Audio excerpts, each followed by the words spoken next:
Bueno, mentira, tranqui que uno diga tranqui sí, tranqui no. Al contrario, de hecho empezamos de nuevo con la violencia que Israel está desatando sobre Gaza y seguimos, porque hay que seguir hablando de Palestina y del genocidio que Israel está llevando a cabo. Tengo una decepción muy profunda precisamente porque las personas en cuyo trabajo me he basado para hacer este programa, aunque no se parezca en nada ni estén al nivel, como Stephen Colbert, Seth Meyers, Jimmy Kimmel, la gente del Daily Show, no han dicho nada o casi nada al respecto. Me duele y me entristece porque sé que no son temas graciosos y supongo que a ellos les importa un culo lo que yo pueda sentir o pensar, pero al tiempo no entiendo cómo pueden vivir sin sentir ellos algo, sin mirar lo que está pasando, cómo pueden verlo y seguir sin más. Y este horror que se ha extendido por más de un mes para empeorar las cosas estaba cantado por oficiales del gobierno israelí en declaraciones oficiales de ministros que piden, entre otras, que Gaza se convierta en un parqueadero,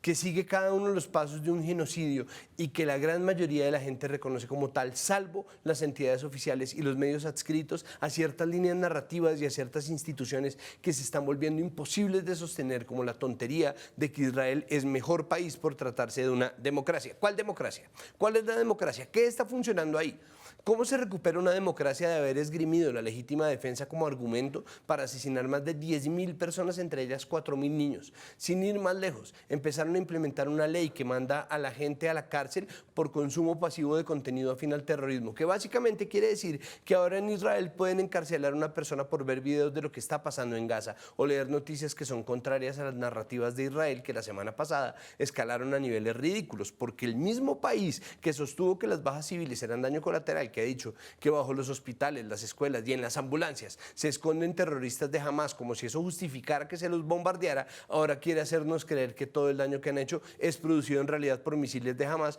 que han sido disparados de forma caótica y pegados contra blancos palestinos, después de un mes de bombardeos y ataques terrestres anunciados, de utilizar fósforo blanco, de desplazar población, de derribar edificios de vivienda y dejar un saldo de niños y niñas muertas que hace que el mundo desee que ojalá existiera el infierno para saber que allá se van a arder. Ahora quieren hacernos pasar por bobos a todos. Ya trataron de bloquearlo con la duda implantada sobre la cantidad de gente muerta, diciendo que son cifras de Hamas, y con la duda implantada sobre la autoría del ataque al Hospital Bautista de Al-Aqli, pero luego amenazaron otros hospitales y los atacaron, y la cosa se fue hasta una carta que ha sido reportada por otros medios, en la que el corresponsal de la BBC en Medio Oriente, Rami Ruhayem, le escribe al director del Servicio Británico de Comunicaciones Públicas sobre muchas preocupaciones acerca de las omisiones graves de información sensible, recordándole que esto es un genocidio de manual que empezó a señalarse como tal hace rato, más o menos desde 2014, y que la historia de este conflicto tiene 75 años, pero en Occidente sigue triunfando la propaganda israelí y sobrepasa el límite de los medios de comunicación, porque esa idea de las narrativas, la guerra de los discursos que bloquea a los principales medios occidentales y permite que los mejores traductores de los problemas densos, que son los humoristas, puedan seguir como si nada sin hablar de eso, llega también a la política, y la representante a la Cámara de origen palestino-americano, Rashida Tlaib, fue censurada en Estados Unidos en resolución oficial impulsada por el Partido Republicano, votada a favor incluso por 22 miembros de su propio Partido Demócrata, que se supone que es el progresista, por su crítica del gobierno israelí. Pero la gente por fuera de los edificios y las oficinas en las que no se hace nada para frenar el derramamiento de sangre o exigir el cese al fuego inmediato sigue protestando, y puede que no sea mucho, pero va erosionando el apoyo que de manera reticente ya se le estaba dando a Joe Biden desde las alas más progresistas del Partido Demócrata, lo que en principio expone al país a un posible regreso de Donald Trump, que es atrabiliariamente pro-Israel hasta el punto de haber trasladado la embajada gringa a Jerusalén, cuando el acuerdo internacional es usar la ciudad de Tel Aviv. Pero recientemente las encuestas, que suelen funcionar mejor allá que acá, empezaron a mostrar una extrañísima tendencia en la que un tercio aproximado de la muestra de personas encuestadas dice que piensa votar por un independiente, en este caso el antiguo demócrata de la costa este convertido en republicano de Luisiana, Robert Kennedy Jr., antivacunas notable y conservador antitrumpista, que se lanzó como los candidatos independientes en Estados Unidos para buscar realmente un lugar de negociación con quienes necesiten cualquier 4%, pero ahora va por el 24% y nadie sabe qué hacer con eso. Pero ahí tiene Biden, a quien Kennedy también le quita votos, lo mismo el otro candidato independiente, Cornel West, por estar traicionando una y otra vez a su base votante, negándose a perdonar deudas estudiantiles que prometió perdonar e implementar un sistema de cobertura universal en salud, que era el objetivo desde cuando él fue vicepresidente, y en cambio utilizando la plata de la nación más rica del mundo para seguir alimentando la máquina de guerra israelí. ¿Saben, en cambio, quién no trae traicionó a su base votante? Exacto, Gustavo Petro, que caóticamente y de forma narcisista empezó desde el 7 de octubre a dar tumbos y opiniones en medio de los inicios de esta fase del conflicto en Gaza,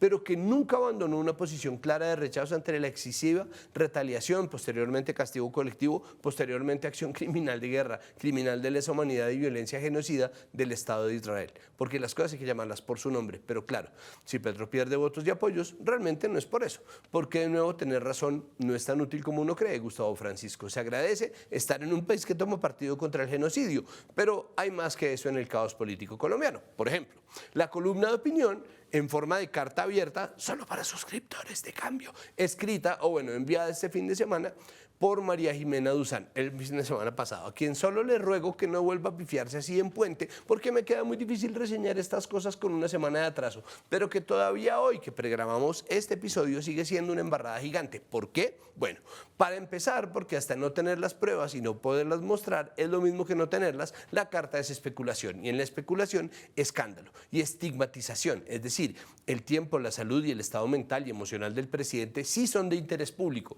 pero como le han dicho mil veces al mismo Gustavo Petro, las formas importan. La manera en que María Jimena plantea la cuestión de una posible adicción de Petro y olvida principios básicos del cuidado, que incluyen la manera en que se deben tratar con adictos comprobados este tipo de dolencias comprobados, cuando lo son, porque María Jimena olvida y omite que no todas las adicciones son dañinas o incapacitantes, pero que para saberlo primero hay que comprobarlas y comprobar que lo sean. Toda la crítica que hace a lo largo de su artículo termina perdiéndose rápidamente en el potencial escándalo de la adicción que ella misma propone, a la que se pone como posible razón de todo lo que viene mal en este país, lo que para la derecha es una excusa que hace María Jimena de Petro y su mal comportamiento y su mal gobierno, y para la izquierda es un ataque personal que se hace contra el presidente, que no tiene en cuenta la confidencialidad que en el pasado se ha dado a la vida privada y la majestad de los presidentes de este país, y los rumores que han circulado, algunos confirmados y luego seguidos de cerca, otros nunca mencionados en público, la principal pifia de María Jimena, es decir, la principal pifia acá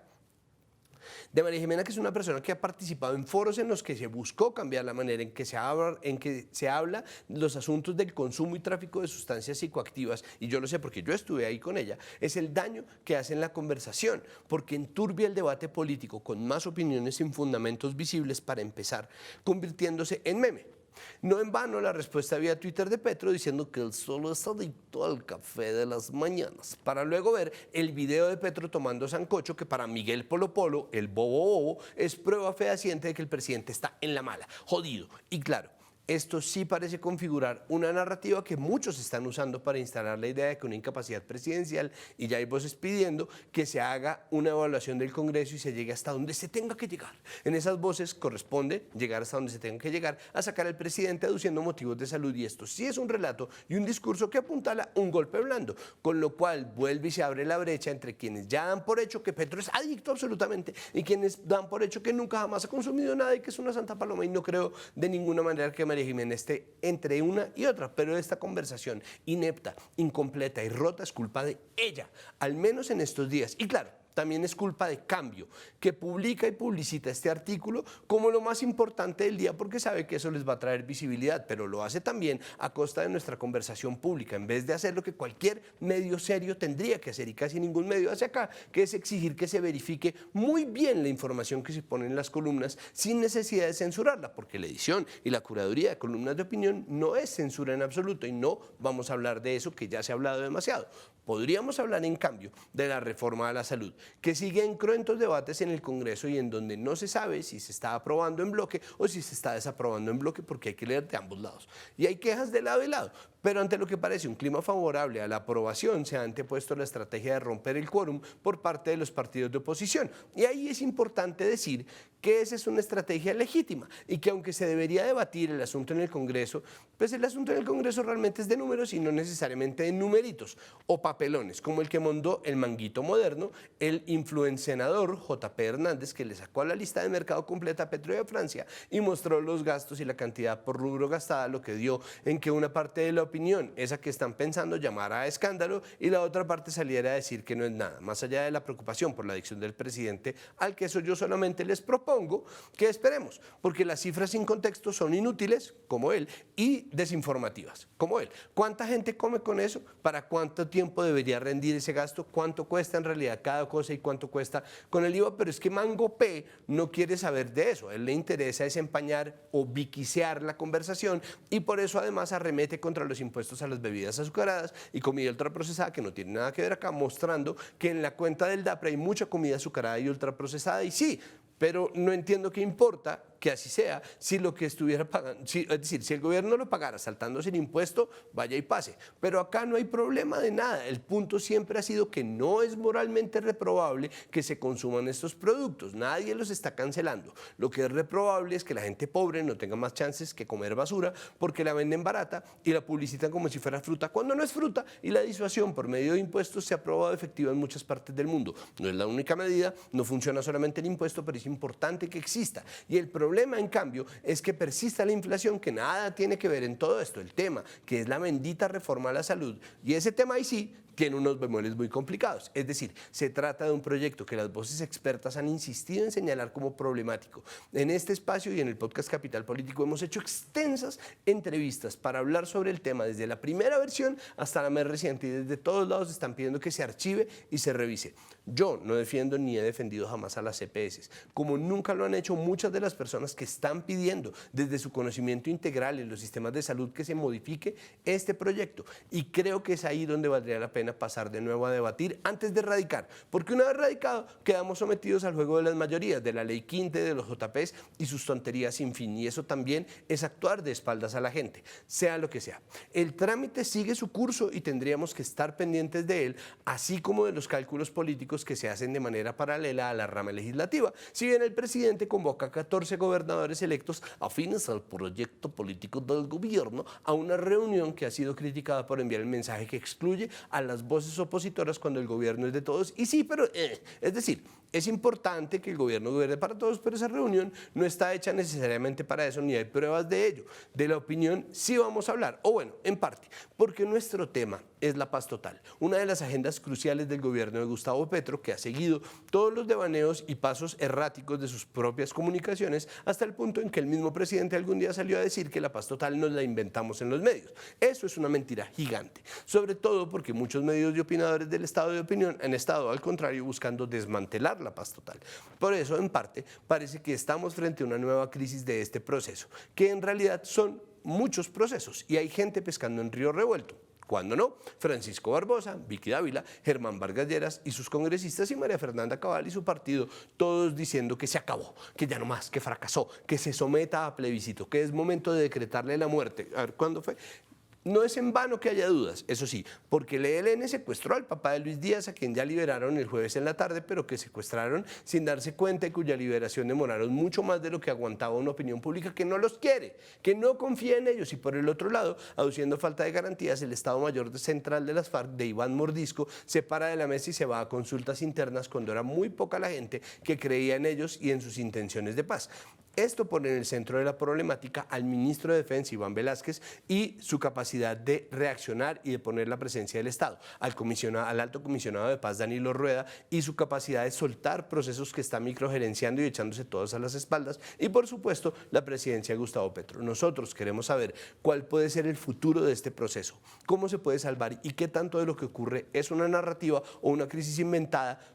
y qué tanto es la crisis real. Sea lo que sea que esto suponga y sean las que sean las medidas que toca tomar al respecto. Por eso, nuestro hashtag es #, la nueva crisis en la paz total. Ya volvemos el lunes.